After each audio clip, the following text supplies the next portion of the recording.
Where can you go and meet hundreds of people just like you, strengthen existing relationships and forge new ones with vendors and distributors, and meet some of the biggest names in the industry, where you can go and see the newest tech and services that you need to make your IT business grow. And there'll be thousands of pounds worth of prizes up for grabs. Then what's more, you'll get that for a quid. TechMax 2023 will be on the 23rd of June at Magna Adventure and Science Centre near Meadowhall in Sheffield. This event will be over 4 times larger than last year's event, and this year's event will incorporate a live tech awards, dedicated meeting rooms, demo and interactive areas, and up to 800 other techs just like you. Get registered now at tftmax.com.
Where can you go and meet hundreds of people just like you, strengthen existing relationships and forge new ones with vendors and distributors, and meet some of the biggest names in the industry, where you can go and see the newest tech and services that you need to make your IT business grow.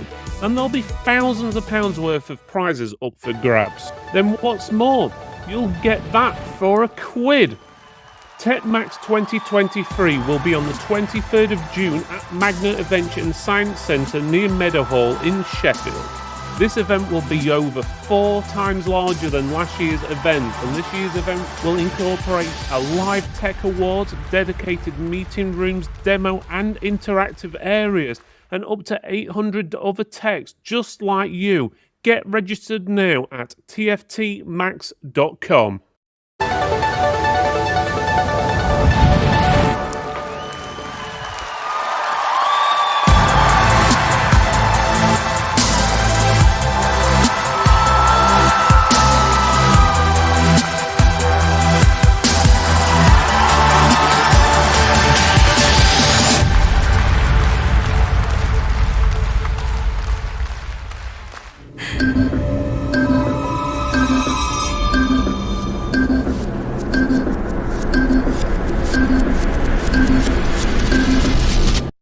You're watching Tech Talk in affiliation with Tech for Techs. We're a community that supports independent trade with the help of vendors and distributors. We're live every Thursday at 8 p.m. London time, and we'll be streaming to Facebook and YouTube, Twitter, and Twitch. You can listen to our podcast on Apple Podcasts, Spotify, Amazon, Google, TuneIn, and many more. And now, the moment you've been waiting for, and your host, Philip Griffiths. Well, hello everyone, welcome to Tech Talk. This is our live show where we help your IT business grow. Before we get into it, can you please make sure you comment in the chat so we can actually know, well, that you can see us and hear us and if there's any issues. So I'm pretty sure there'll be an Irish guy watching somewhere, so if you can actually comment, let us know. And obviously, well, we know we're live. Obviously, there is a slight delay between when we're talking and you reply, so it's about 30 seconds. So if you want to just kick in, there we go. We can hear you, but you're very quiet, okay? Alan can hear you. Phil, your sound isn't good. Okay, let me move closer to the microphone, see if that helps any. Let me know how that sounds. Right, okay. What I'll do is, okay, can you guys hear us now? Is it any better? I just boosted the sound up a little. 1, 2, 3. Yeah, just boosted.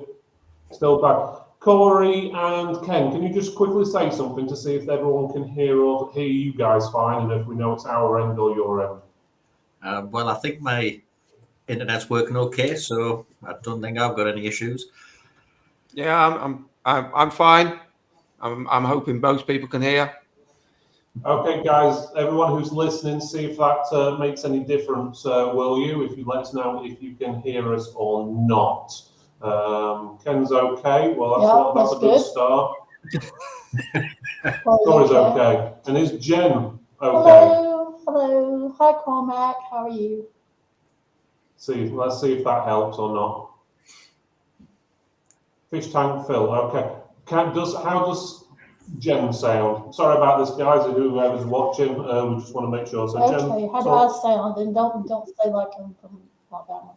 So Jen's not good either. Okay, so it sounds a little strange. It worked okay on the preview. So that's the advantage of live shows. So just give me a second, see if it makes any difference if I change this. So it's live technical issues. No pressure. Testing 1, 2, testing. How does that sound? Does that sound any better, guys? Testing. Can you even hear us? I can still hear you. Yeah. Is it any different? Testing 1, 2, 3.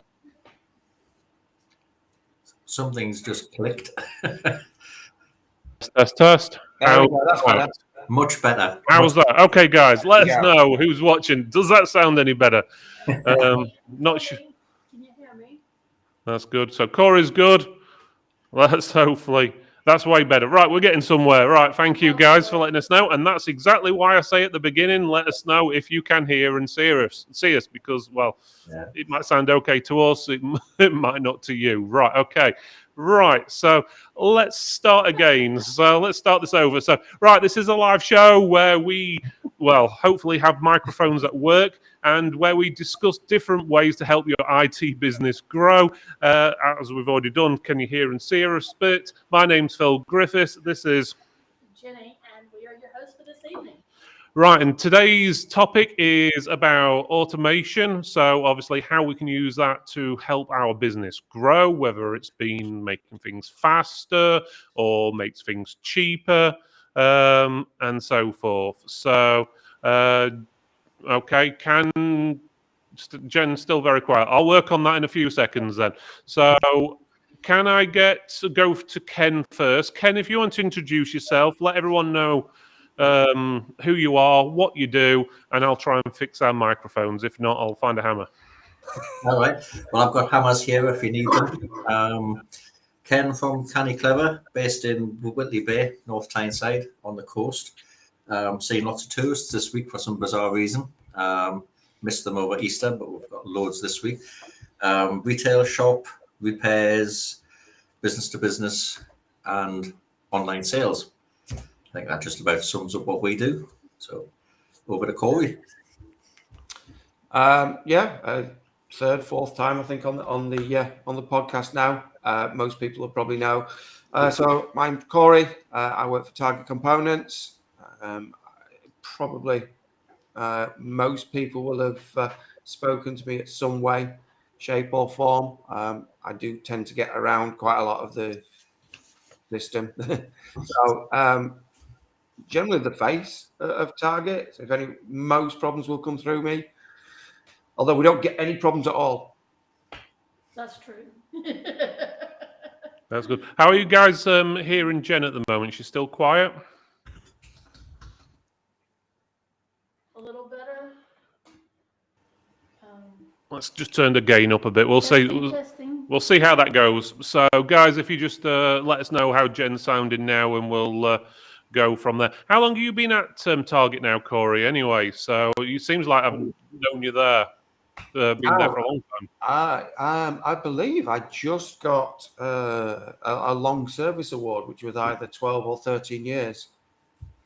Wow. I got one of the two. So quite a long time. Yeah. As long as I can remember, you've been there. I've been here, going on 14 years now?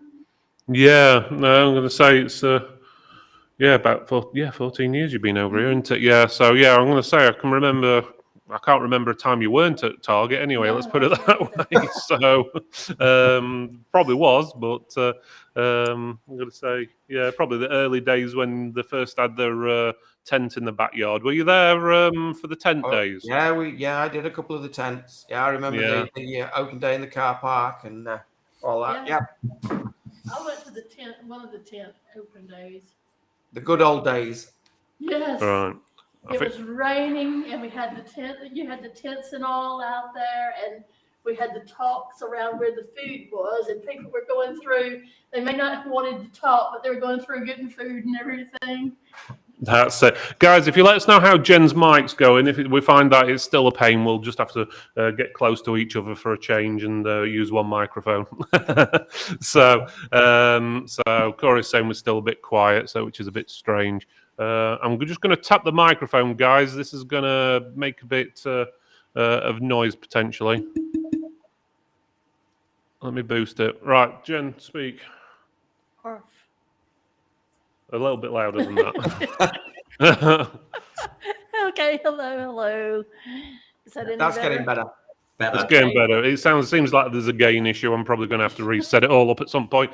Oh, the things of technical issues when you're live. It's not as if I can unplug it and plug it back in again or something like that while we're live. So, right. So, guys, those of you who are coming up as Facebook user, which seems to be very few of you, if you haven't already, click the link I put in the chat so your name can be shown. So, what we're going to do today is obviously go over how automation works and improves your business and so forth. But first of all, Jen's going to go over the news. Oh, yes, the news. Let me just get a screen up here. The latest to sign up for TechMax, we have CMS, Cooler Master, Iyama, Eclair, i3i Distribution, Techware, Terra Computers, Verbatim, and Surefire. So those are the latest to sign up for TechMax. And we are proud to announce that the evening meal and entertainment sponsor will be Strong. You can purchase their products from VIP Computers, and we recommend that you check them out. Also, our entertainment for the evening will be provided by one of our Tech for Tech members, none other than the little girl, big voice, Maz Rhodes. Yes, she is going to entertain us at TechMax. We decided that we would keep it in the family, you might say, and pick one of our very own talented techs to entertain us. And she gladly accepted our invitation. So we're just thrilled to bits to announce that she will be entertaining us. Yeah, I'm actually glad she's joined up, and she was actually one of the first people on one of our live shows as well. So was on Ladies in Tech. Yeah, well, William, I won't put it past Cormac. I'm pretty sure after he's had probably a few Guinnesses, he may do a karaoke or jump up and try and take over the microphone. But I can imagine there's going to be at least some interesting dancing coming from him, probably. Some sort of Irish dance, maybe. I imagine. So, but yeah, so we've got evening entertainment this year. So you don't just have to talk to each other. You can actually just listen to someone if you want to, if you're that other kind of person. But obviously, there's room for you to obviously chat and so forth. And as well, evening is a free bar as well. So I'm not sure if Guinness is actually on the menu, but if there is, you can have Guinness. No, but speaking of bar. I'm proud to announce that we have our sponsor, Cuda, for the drinks bar. They're the ones that's paying for you to absolutely get sloshed. So you owe them an absolute round of applause when we get there. And also, PAX 8 is our award sponsor. Strong, like I said, is going to sponsor the evening meal and our entertainment. And AeroCool, in association with Case King, is our main sponsor. So give it up for all of these wonderful people who decided to sponsor us and make TechMax happen.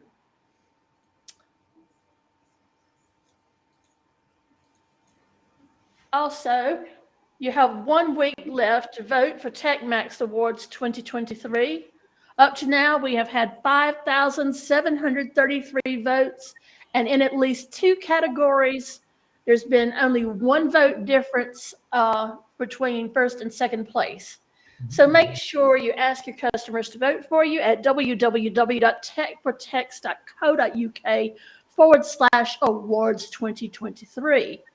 If you're not listed, it's either because you were a sponsor for our event, you were not nominated, the information was entered incorrectly, category was wrong, missing photo, etc.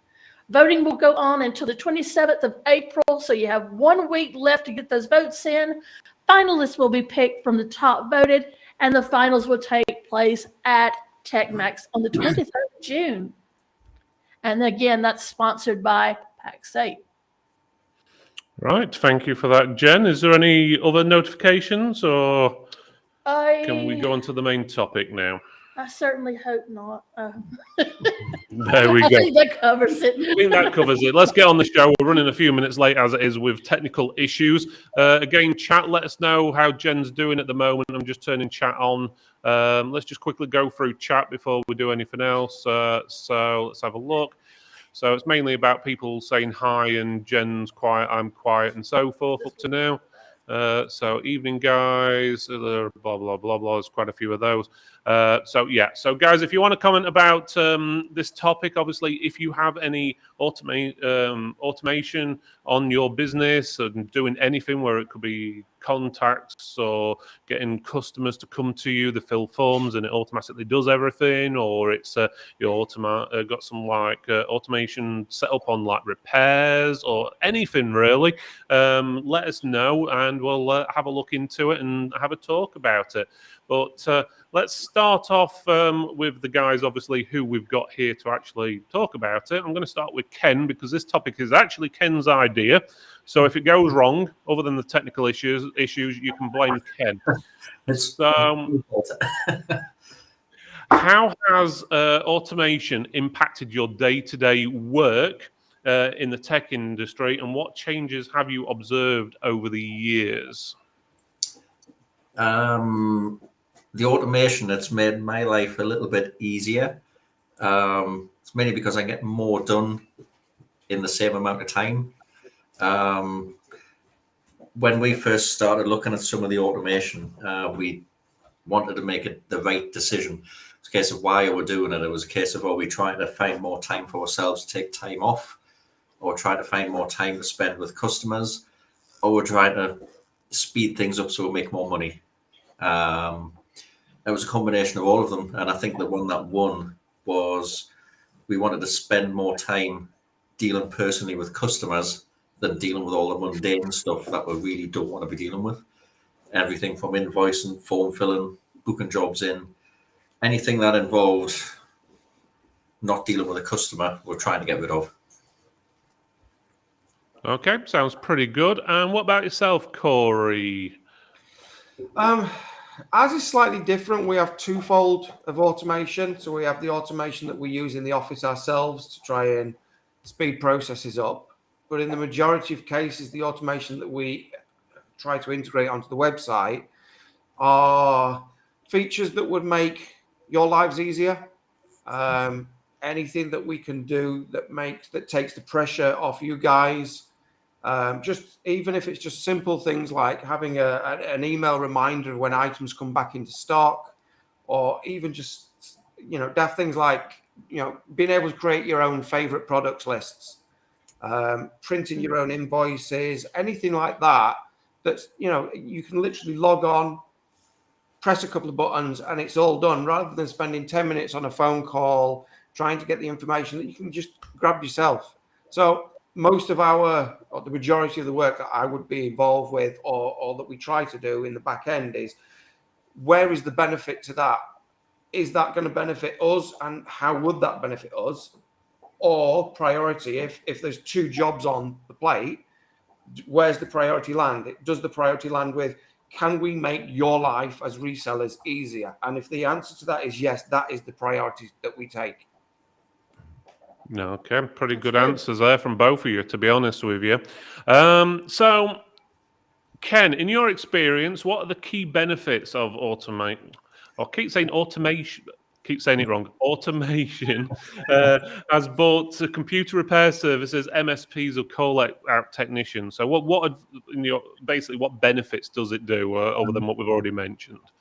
I think for us, the big benefit, I think top of the list is it creates more time. So obviously that's the big thing.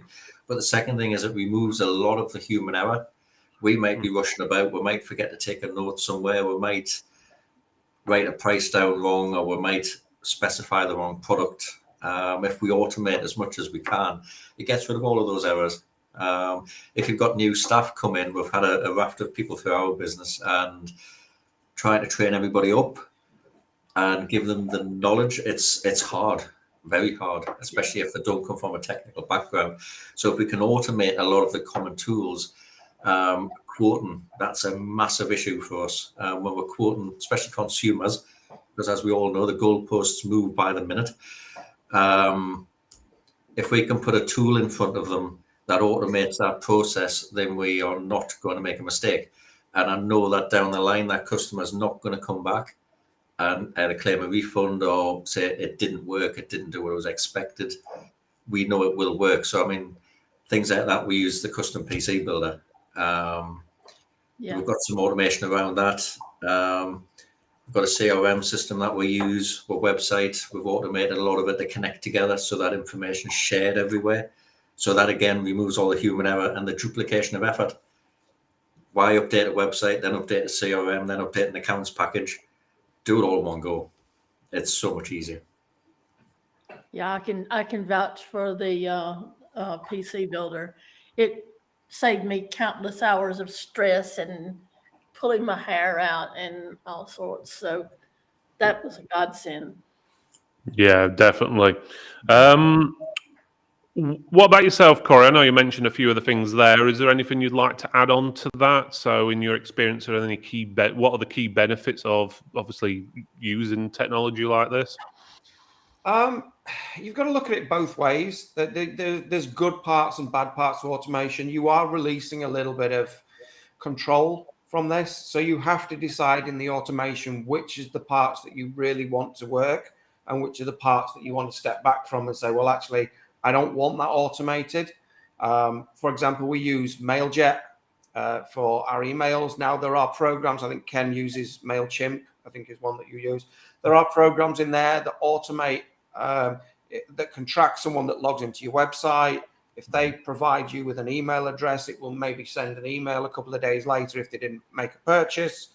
Now, we have that automated system, but could you imagine every time you logged onto the Target website, built a basket, and we emailed you 2 days later, knowing full well that you could be quoting a school or a business 3 months in advance? the last thing you need is a dozen emails reminding you that you've got an open basket. So you have to be really careful as to which parts of the automation you do want to use. So we are, we try and control what we do, but we try and do it in a way where it has to benefit everybody that's using this, and it has to do it in an unobtrusive manner. We wouldn't want you logging into the website every 5 minutes and going, oh, you've got a basket, or oh, you didn't log in since so-and-so, or oh, you missed out on this deal. It just gets in your way. Same as you go on to Amazon or there's loads of other stuff out there where you just completely bombarded with somebody already bought this, or there's only 4 of these left, and there's 16 people looking at this. All this stuff in the background that's trying to trigger things that would make you make that purchase. These are all automated systems. Now, I'm not saying they're all working as they should be. I'm quite sure there's not 16 people putting an item in a basket at any one time. But automation has to be of benefit to everybody, not just the person that's trying to sell. Otherwise, it just puts everyone off. And that's how we try and take this forward. We automate the feeds. Fantastic. Makes it nice and easy. You get the data. Multitude of ways that you can design that your own way. We've got the custom builder, as you say. We do all the hard work in there. Everything's done. It's a learning tool. It's a quoting tool. It's literally, it's a lifesaver for some businesses. We've got email reminders that you can set up. We've got saved baskets you can use, reprinted invoices, all the things and tools that we feel that would benefit you as resellers are there at your fingertips. Now, quite happy to listen to anyone that might want any additional things in there, but it has to be beneficial to everybody. I mean, everybody wants, everyone wants a niche thing, and we will try and do as much as possible, but there's only so much we've got the ability to do. Okay, definitely some interesting points there. Before we go any further, let's just go through to the chat. So Richard Creed is saying he's playing with Home Assistant at the moment. All I can say to that, Richard, is I hope, obviously, you're playing nicely with the person. We don't want them suing you, okay, if it's your Home Assistant, okay? So he says he doesn't have any automation at the moment either. Williams asked a question. It's more to do with Target specifically, this one. So I'll let you sort that out on an individual basis, Corey. But it's basically about holding stock in a basket while you're placing an order. Do you have any plans to use new AI tools in your business? So obviously, I'm presuming using the AI tools mixed in with automation or something along that lines. Do you, Ken, have any, or are you keeping an eye on it? Or we don't use it at the minute. It's still fairly new, I think. I know some people do use it, and I think for us, I think we're going to take the long view. I think we'll sit back and watch everybody else make mistakes for the next couple of months at least, and then we'll learn from that, and then we'll gradually have a look and see if it is right for us. I mean, I think the main thing for us is all we want to do is free up time to spend with customers, and help streamline the back end so that we can do that. But if AI can help us do that a bit quicker, then great. I certainly don't think any of my customers would want to speak to an AI robot or whatever. Not just yet anyway. They couldn't get the accent right. AI actually could help you in different ways. I've noticed using it lately. I wanted to write a more professional sounding email. And so what I did is I gathered all the points that I wanted to address in the email and threw it into the chat. And then it came out really professional like. And I was like, this is exactly what I wanted to say. I didn't have to worry about grammar and misspellings and things like that. So it's great for me when I want to just say more than, oh yeah, can you shoot me this over, blah, blah, blah, just make a really nice sales pitch kind of email. And it really does a trick for things like that. So Yeah, I must agree. It's good for getting ideas sometimes and so forth. I don't use it directly for main content, but usually correcting things and stuff like that. Yeah. I find it's pretty good. What about yourself, Corey? Have you or has even Target looked at AI? And is it actually AI or is it just something with a stamp on it what says it's AI and it's actually something that's been around for years? Well, in the marketing department, I know they're keeping a very close eye on this chat GTP, which I think you've had discussions for before. When you get down into that, it can be really scary stuff when you really, really delve into that. And some of the images it can produce. I think I saw a video that it produced the other day using deep fake, and you could have sworn that video was real. And it will get to a point where you've got to consider that, when does this thing take over? When does it get annoyed with us? Are we going down the road of a movie here? Are we all in fear of this thing becoming a conscious? So we do keep an eye on it, but for us, I think it goes from William's last comment there. We don't even use a chatbot. We find them in person. It's just, if you're contacting someone, it's for a particular reason, and the personal side of it is way better. I used to use the chatbot things for the Virgin Media and O2, and every question I had, the thing could never answer it, and you would spend 20 minutes going around in circles, and I'd be more frustrated at chatbot than if someone had just picked the phone up and gone, "Yeah, I can sort that out for you. Let me just press 2 buttons and it's done." But I have to waste 20 minutes of my time talking to a system that doesn't understand the question I'm asking, and I get more frustrated. So we Service Plus side used to have a chatbot, and we turned that off a long time ago. Like William says, he's seen the sales go up since removing it. It's just so frustrating. Well, that's from my personal side. And maybe there's a different generation. Maybe the generation that's coming through now are more used to that. But for our generation, it's just... Could you imagine if every time you rang into Target, we just put a line on that just said press 1 for this, and then you just went round in circles for 20 minutes until you got your account manager? It's not what we want. The chat bot, I can sympathize with that. I hate them too. I tried to contact my bank just a couple of weeks back, and I had to go around and around and around in this chat bot who was programmed to press this if you want to take out a loan. Press this if you want to remortgage your home. Press this if you've been scammed. And I'm like, none of these apply. I just want a human being. Yeah, I just need a human being. And when it did send you to someone, it was the wrong person it sent you to, and then you had to start the whole process again after they transferred you. They transferred me, and guess what? The call dropped in mid-transfer. So it was me to go. I just went over to the side of the not the house, but the office here. I just screamed really loud. Yeah, and we've had to add new double glazing installed as well after that, to be honest. And Phil was going, "Calm down," and I said, "Do not tell me to calm down. That's the worst thing you can tell a woman to do is to calm down when she's irritated. Take it from me." Well, I've had 20 minutes today on a chatbot, talking to North Tyneside Council of all people. They've introduced chatbot as the only way you can challenge a parking ticket initially. And because they messed up my parking permit, I've got 4 tickets on my window this week. So trying to argue 4 times with a chatbot going round and round in circles, that tells you can't appeal because it doesn't apply.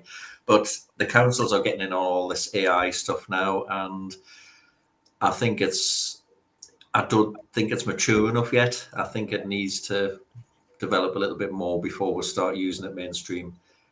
Yeah, I think it does, to be honest with you. I must agree there. Right, let's have a look at chat again. So we've got... we've got Corey saying I like getting calls from real people. That sales manager at Target, better than a chat bot. We've got William saying he recently deployed not only autoresponders for WhatsApp, Facebook, and email, but we have turned off our... Okay, that disappeared. Let me get it back on the screen. There we go. Tech. Here we go. So he was saying, chatbots, they were interfering with the customer experience, and too often customer was interacting with a chatbot rather than we, and it cuts off there. So, but yeah, so I think the chatbots can get in the way, like everyone said, to be honest with you. And I think there's a lot of places at the moment which are branding it AI, and it's nothing new. It's the same technology what's been around 20 years. I think a chatbot's okay, for example, out of hours. Like, for example, we have one on Facebook and email, which basically just tells them that we're open tomorrow, call back. It's more of an auto response than a chatbot sort of thing in the out of hours, just to keep people happy and know. And if they have an issue, just email us. But generally, we do prefer to speak to the person in person. So yeah. So right, let's move on to the next question. So. Right, Ken, can you share a specific example of a situation where you're obviously using automation? Specific example. We'll use a product feed for that. We use our website as our point of reference, if you like. That's the common system for everything that links everything together. WordPress, WooCommerce, loads of plugins. Obviously, we test them all when they get updated. We'll pump the product feeds into that. So that's what populates all the information. And on the back end of the website, we've decided to, rather than buy a whole EPOS system, which costs money per person, per terminal, per month, we bought a plugin. I think I pay £200 a year, as many terminals as I want, as many staff as I want, no limits. And because it's using the same information that's on the website, then it's constantly up to date. I think the biggest issue we had was keeping the product feeds up to date. While Target do a great job at their end, we only pulled them once a day, once every 2 days when we had time. That was a manual process. So we've ended up scripting it so that once an hour we get a complete update. All the stock counts are updated, which then updates the till, pricing, everything else. We know what stock is in what we call the warehouse, which happens to be somewhere in Castleford. We know what's in our shop. Customers who look at the website, which is the real bonus for us, they'll know what they can come to us for there and then, pick up and walk away with, and they'll know what we can get in for next day and what we can ship straight to the door. So that's the win for us. It makes life easy for the customer as well as us at the same time. It streamlines the whole thing as well, because as we collect information on the website, they'll come in, they'll buy a laptop. We'll get the name, the number, email. That then pumps that back through the website. It goes into MailChimp, which then sends them an automated email 5 days after, asking how the service was. Can we improve? Do you need any accessories? We've automated a lot of it. I don't think we've gone overboard with it. We've kept it quite measured. So we still want the personal contact. So, I mean, the real win for us is getting that extra customer contact now. We get time to speak to people. And we're still encouraging them to ring. I mean, even though we've got email, autoresponders at times, it's a case of get on the phone. There's push number 2 for a retail customer, and you'll get through to a person who will help, no matter what.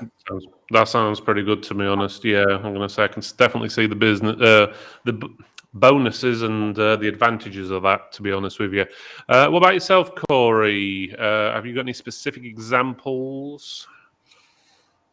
Automation for us, it comes in 2 sides. Like I said before, we have our back end where we automate the systems that we use. Not only do we provide feeds for all the resellers that we've got, we also provide a lot of data for the likes of IceCap.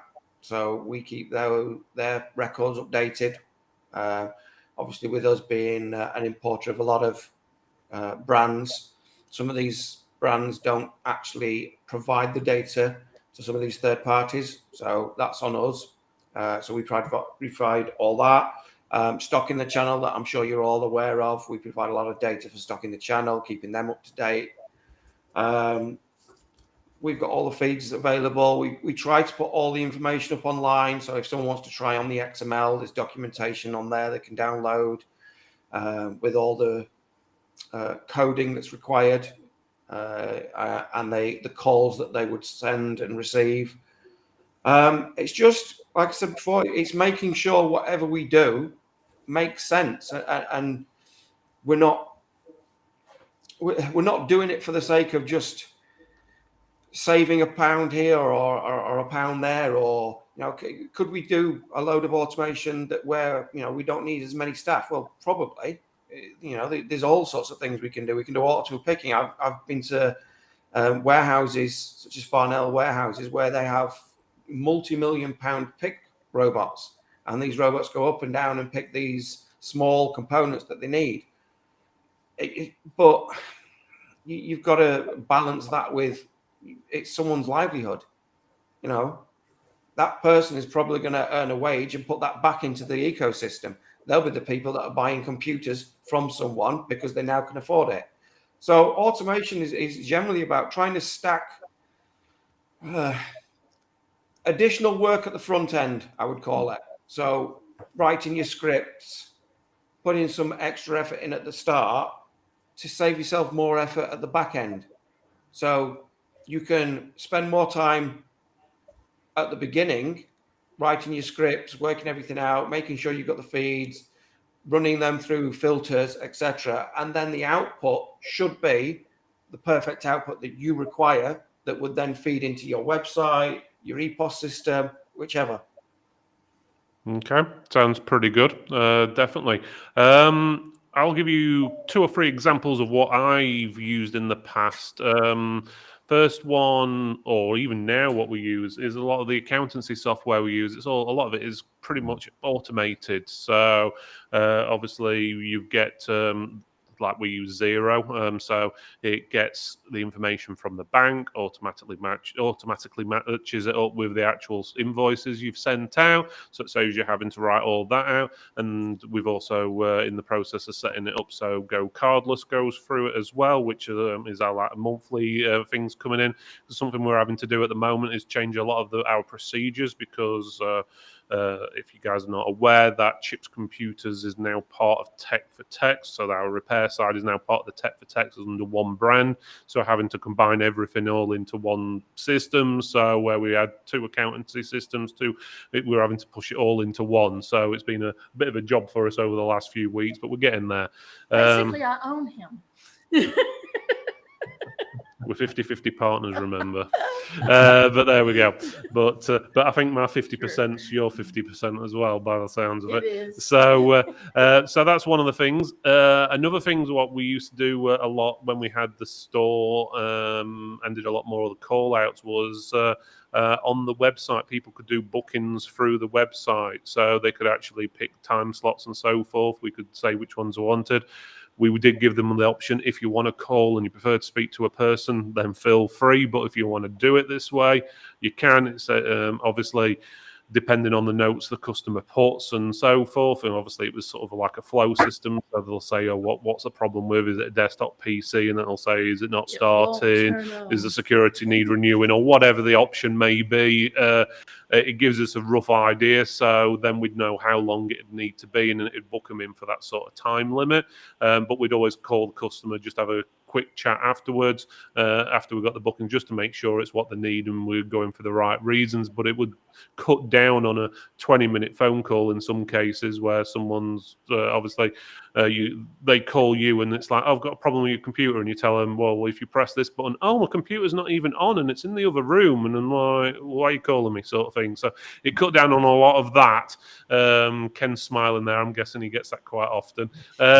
So that's another thing. There are quite a few different things like that. Obviously, a lot of testing suites you use these days, like Eurosoft or the Malwarebytes testing suite. A lot of it's all automated, so you can run multiple tests in like a queue. So you can test your RAM, you can test your hard drive, and so forth. Or every single component in one go, rather than running a different program for absolutely everything, and then you can set it to run it non-stop for 24 hours and so on. So there's a lot of automation programs out there, and there's even more out there. If you look online, there's quite a lot of different things which will help you do lots of things like that.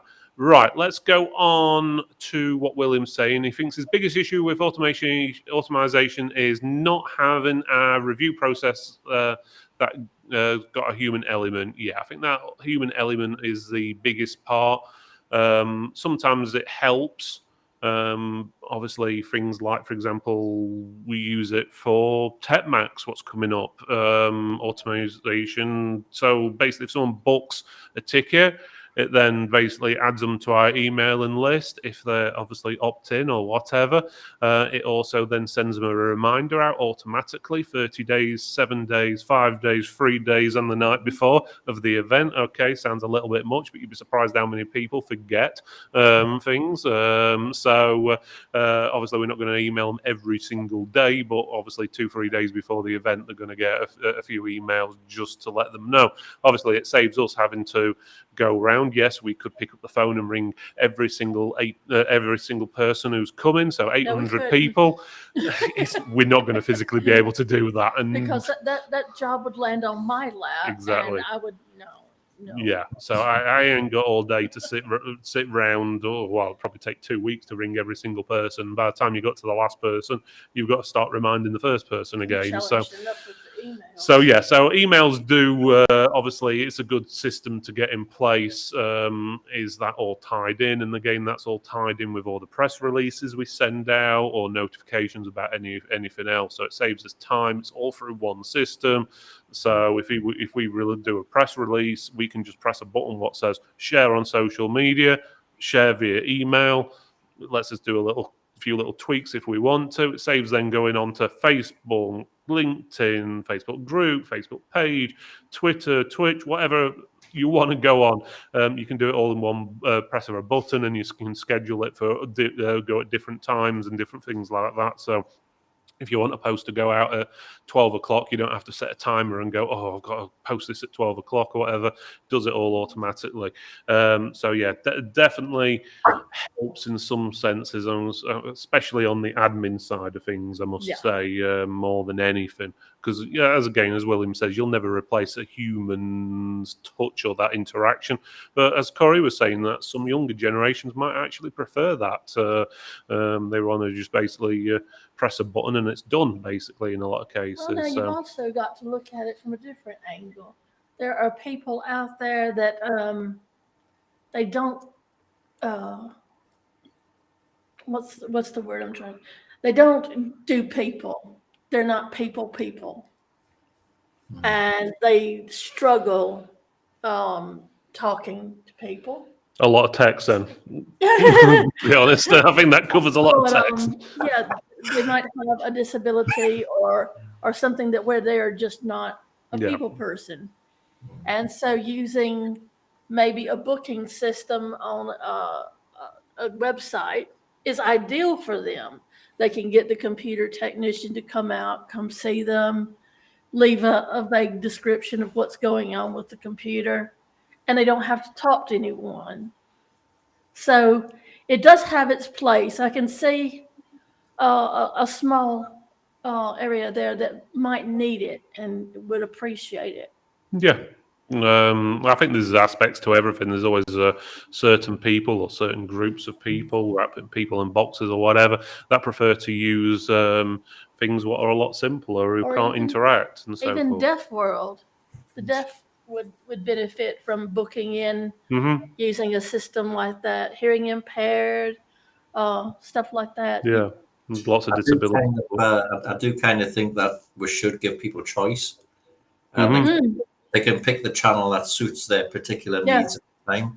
And I think if we start closing down whole avenues with with automating everything, then it can cause problems. It's got to be balanced. I think it's I think leaving your phone number on your website and your email address is visible there too, and then maybe offering a link to book in as well might give you a really diverse area for people to pick what they would like to use. Yeah. Okay. Right, let's go on to the next question. Corey's going to like this one. He's already touched on the subject slightly. Ethical concerns regarding, obviously, automation or AI and so forth. So, what are your concerns, Ken, that you're going to get Arnold Schwarzenegger banging on your door or something like that? We might get Comey banging on the door if we don't take some AI or something. I don't know. I think ethics for us, I think if we started automating everything to do with the customer, then customers would have a problem with us. Customers need to be able to trust us. So I think automating the back of house stuff, managing their information and managing what's put into the system from the customer side, either they put it in themselves or we put it in over a phone call or a chat in the shop. We've got a case management system we use, and customers can access that themselves online. Most of them don't realize they can. But those who can, we had a little minor issue with one of our new lads earlier this year. He put a comment in there which he assumed was private. Oh no. And wouldn't go outside of the business. So, but it did. And that customer rang me, and we had a very decent conversation. He was good about it. We apologized and offered retraining to the person involved. But I think that's where we need to start looking at the ethics thing. We need to get the staff to be on board with all of this as well. You can't just be putting, in the current times where people can put a subject access request into any organization, including a shop, retailer, wholesaler, distributor, whoever, you can ask for anything with their name on, and we have to produce the information. And if it's got comments in there or notes about a customer that we shouldn't really have made in the first place, we need to get the staff on board with all the ethics of this. Yeah. So we need to work out. The first step we looked at was, what information do we desperately need? It crosses over with the GDPR stuff in such a massive way. We only record what we absolutely need to. Anything else, disregard. We might scribble a few notes down on a bit of paper, and that's disregarded as soon as the job's fixed. Gone. We don't need to keep passwords. We don't need to keep PIN numbers. We don't keep anything. Yeah. Definitely. What about yourself, Corey? What's your views on this? Well, you've got to consider that automation is also touch points for the customer. So, and you're never quite sure how that customer is dealing with that particular day. You might have an automated response, and that might be fine for 95% of people. But that one person is probably going to take an automated response in the wrong way, or something that you've written may trigger something completely random from that person, not meant malice in any way, shape, or form. But there's always that one time. So it can be a great tool, automation. For example, we use it for the DPD. As soon as you've placed an order, we automatically send an email to say thank you. Then you get your DPD information. Right, here's your tracking. So it's fantastic because it's got a purpose, but it needs to have a purpose to have that touch point. And if you're just sending something with some text on there for the sake of keeping in touch with the customer, that might be the wrong thing to do. So the ethical part of it would be, do I have something that is going to benefit that person with this touch point? If that touch point is non-beneficial for the customer or myself, why am I sending that? Yeah. Good points. Yeah. Do you have like a meeting revolving around that, or is it sort of a self decision making on that? So if you were thinking, would you have a meeting and say to the team, do you think that would help or not? Or we're very open at Target. We will have the meetings if we decide that we want to do something new, introduce a new program, introduce a new way of doing business, let's say we wanted to introduce a new way that the basket would function, which we think is a fantastic idea. we want to introduce this. The question then would be, we would sit down with all parties, sales, accounts, the IT team, the warehouse, what is the impact for not only us internally, but what's the impact with our customers? And we've done this in the past with yourself, Phil.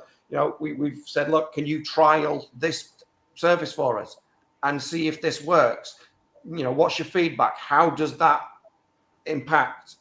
We have on our website, we have an internal messaging system. We can message all the customers as soon as they log in. Again, it's something we very, very, very rarely use unless we feel the need of, well, actually, yes, this is a very important thing that we need to let everybody know about when they log in.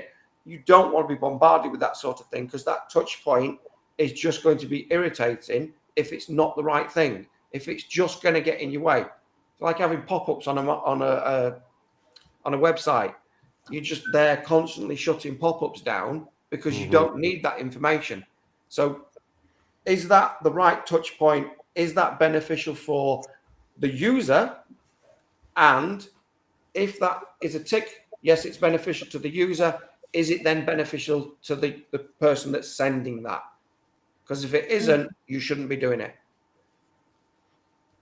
Good points there. Yeah, I can see quite a few things what could be annoying to customers as well. Might be beneficial to you because you might get a few more sales, but it could be annoying to the customer or probably not beneficial. Like, for example, if you decided to do, like, let's just say what fast food restaurants do, and as soon as you get to your basket and it'll say, oh, would you like fries with that? Would you like an extra chicken nugget or an extra beef burger or whatever it may be? If you start doing that with keyboards, mice mats, every time you go to the checkout, and it's like, all I want is some thermal paste. I don't want all this rubbish.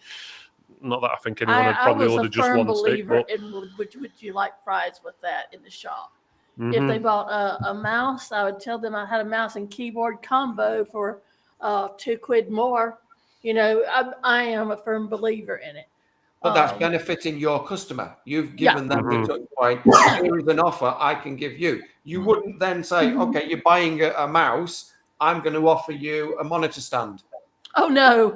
I'd make it relative. Yeah, so exactly. You got that human touch. You know the customer a bit better than some random AI or whatever.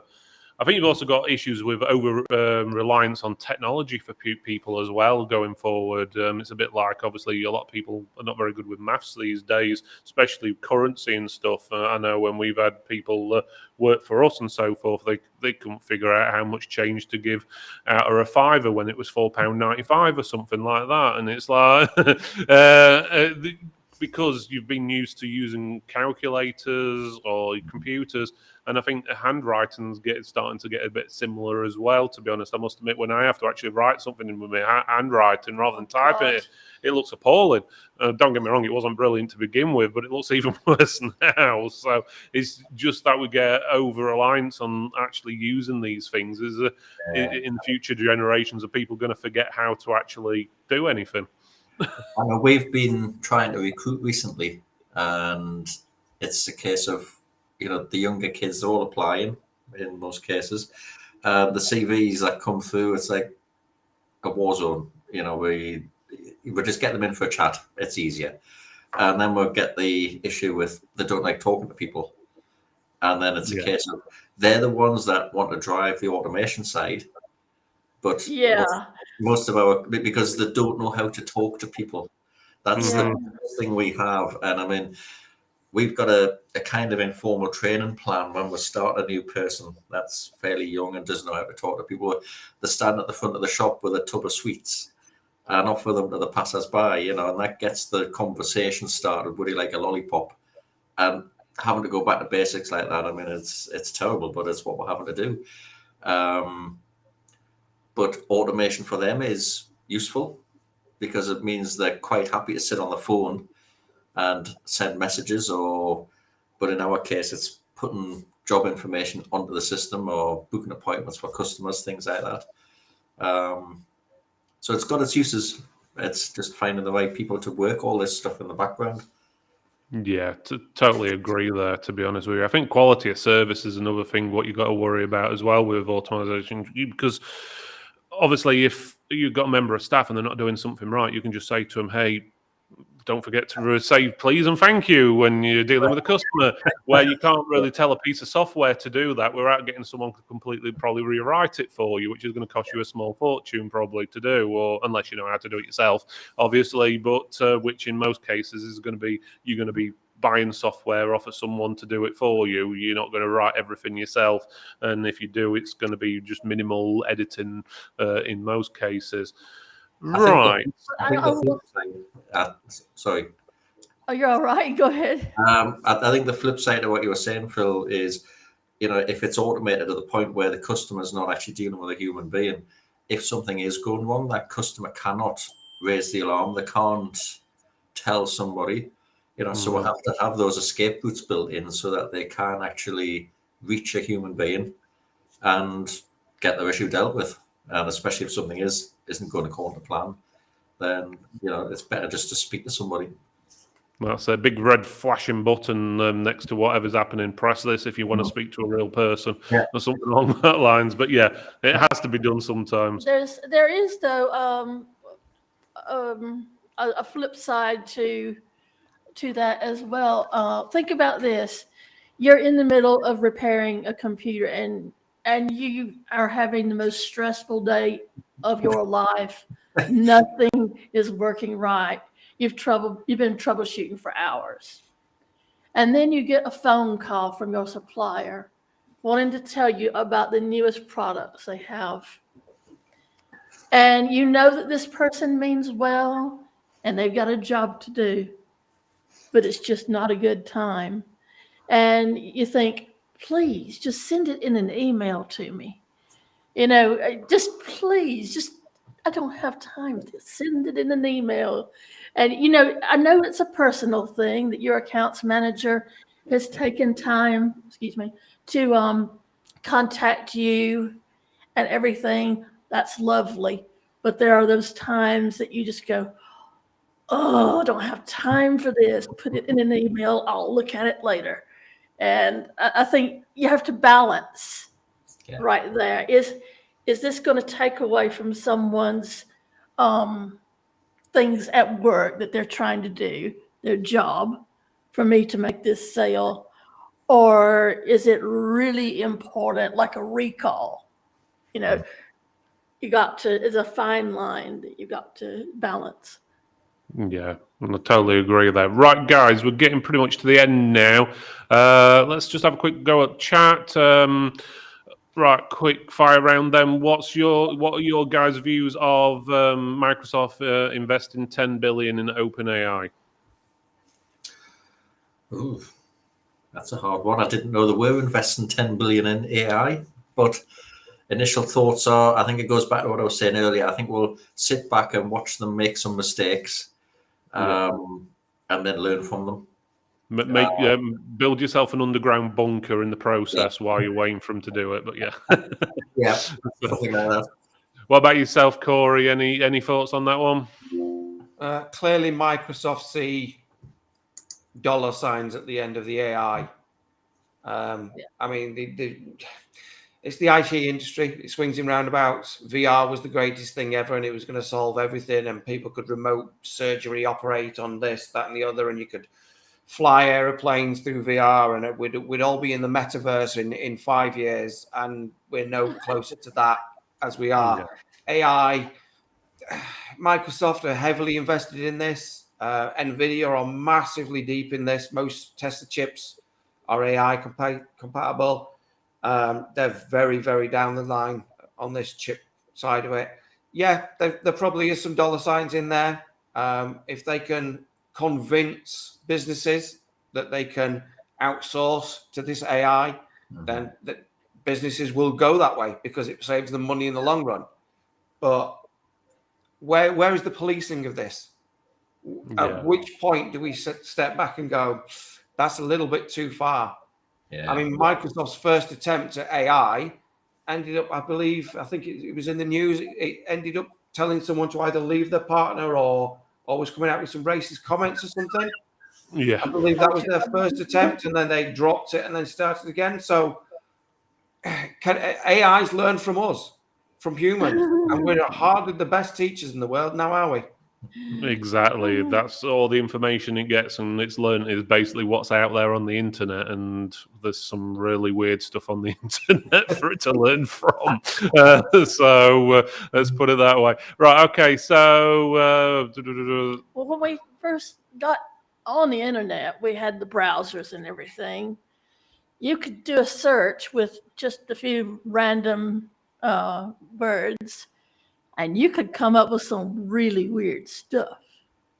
So we had that at one time. So I think it's just got to condition itself like the search engines had to and everything. You can still get some weird stuff on the search engines, don't get me wrong.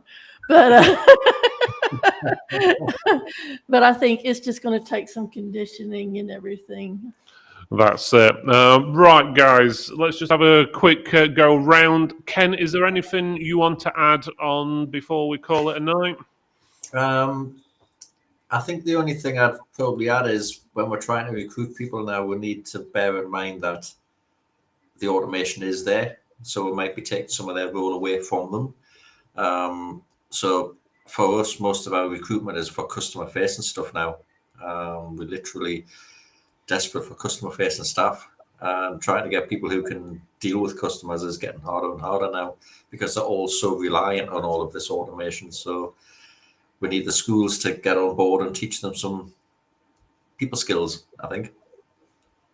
Yeah, I think a lot of things have got to change, and I think it's like as Corey was saying, police and stuff as well is going to be quite difficult. You can't even police social media, let alone police AI. So I don't think it's going to happen. And to do that, obviously, every country in the world's got to agree on it. And well, let's put it this way: that ain't going to happen anytime soon.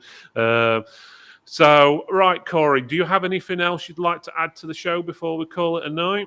Yeah, I'm going to shamelessly plug here, Phil. So, Okay, go on then. Target will be at the Tech Max event. So, if anyone wants to come and nerd out about AI, I'm happy to go with there. I'm happy we will have a room there. I'm happy for anyone to come and sit down. Hopefully, we'll have some one-to-ones. Someone's got some great ideas for automation that they feel that would benefit everybody, all customers, all resellers. We're happy to listen, take notes, and see if we can implement anything into the Target website or the way we do business. Just come and see us. Right, nice one. And will you be in Battle of the Distributors as well? Yes, Michael. Do we get weapons this time? A lightsaber, maybe. Yeah. Yes, we're always happy to take part in anything like that. We've got nothing. As a business, and now we're in EOT, we've always been open about everything. So happy to discuss all of these things. Yeah, so definitely. I'm going to say to talk Target up, obviously, we've got other distributors and vendors coming as well, so it's not all about Target. But if you haven't used their custom builder or even tried it or used anything, I suggest you speak to Corey or look it up because, well, in all honesty, it made us a good few quid a few years ago before we started Tech for Techs when it was mainly a repair store. So definitely something I would suggest people look into. And Corey says got a room. Obviously, Target's going to have basically a stand just like everyone else, but they have got a special Target-only room as well. So, which obviously you'll be able to go in and obviously, I'm not sure if you guys are inviting people in or you're just saying, "Oh, come on in" or whatever. But we've got to go through the details for that. But you're going to have a special dedicated Target area at TechMax as well. And if you guys haven't already booked, I suggest you book your tickets now because we've only got roughly 2 months left now. And the website is tftmax.com and it's just £1 for a ticket. Now, speaking of booking, if you are a vendor or a distributor and you have not gotten on board with TechMax yet, there's still time and there's still a few little tables left. So you want to call me up or send me an email over. That's jenny@techfortechs.co.uk. And I will get you booked in. Time's are ticking out, though. So get in there and get your table. And that's it. You can also get us, if you don't know how to spell Jenny, you can get us at info@techfortechs.co.uk as well. So there you go. So if you need to reach out, feel free. We've got about over 80 vendors, I think, signed up now. We've got plenty more which we're finalising, so you'll see a few more names pop up over the next few weeks. A lot of them are in their second quarter of the year, and they don't release the budgets till each quarter, so we've suddenly had quite a lot of interest in the last couple of weeks of people wanting to turn up. So we'll definitely be some of shouting you out. don't know who you're bringing and who all and what. I still say you need to book at least 2 tables if you are going to bring people with you, and we can always add a few tables later on. Get your name in the pot. Get on board, because the advertising is part of it as well. And you know who you are, and I'm not going to say your name, but this is for you. Yeah, exactly. We've got a lot of people from last year who waited till like 2 weeks before the event, and we just didn't have the room, and it's probably going to be the same this year. So don't leave it till 2 weeks before, because you won't get a spot. I can guarantee that now. Right, let's call it a night there. We've gone slightly over. Thank you, Ken, for joining us tonight. It's always a pleasure to have you on. Also, thank you, Corey from Target. I'm not sure if he was presenting for himself or for Target tonight. A bit of both maybe in there, but nothing wrong with that at all, as Jen said. So we always welcome Target and any distributor or vendor on the show as well. So, right, guys, we do have a show next week. We've got ISL Online on the show next week. So if you don't know who they are, they do like remote support software.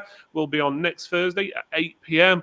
And obviously, they're going to tell you, obviously, what they can do for you, how you can control obviously machines and different things remotely, and go from there. So they're on next week. That's ISL Online. They'll also be at TechMax as well in 2 months' time.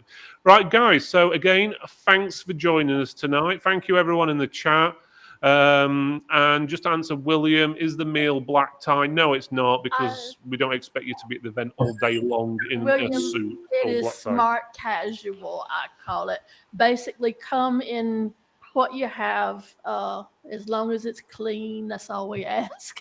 Basically, no tramps. Okay, that's simple as that. So just generally, if you're comfortable wearing it outside, then you should be all right at the event. We don't expect people to change or whatever for the evening meal, because there's going to be very little time between the two. Yeah. We're having to cram a lot in one day. So, right, guys, so we're going to call it there. So again, thanks for watching, and we'll see you all next week. And before I go, I'm just going to leave you with this. Can you go and meet hundreds of people just like you, strengthen existing relationships and forge new ones with vendors and distributors, and meet some of the biggest names in the industry, where you can go and see the newest tech and services that you need to make your IT business grow. And there'll be thousands of pounds worth of prizes up for grabs. Then what's more, you'll get that for £1. TechMax 2023 will be on the 23rd of June at Magna Adventure and Science Centre near Meadowhall in Sheffield. This event will be over 4 times larger than last year's event, and this year's event will incorporate a live tech awards, dedicated meeting rooms, demo and interactive areas, and up to 800 other techs just like you. Get registered now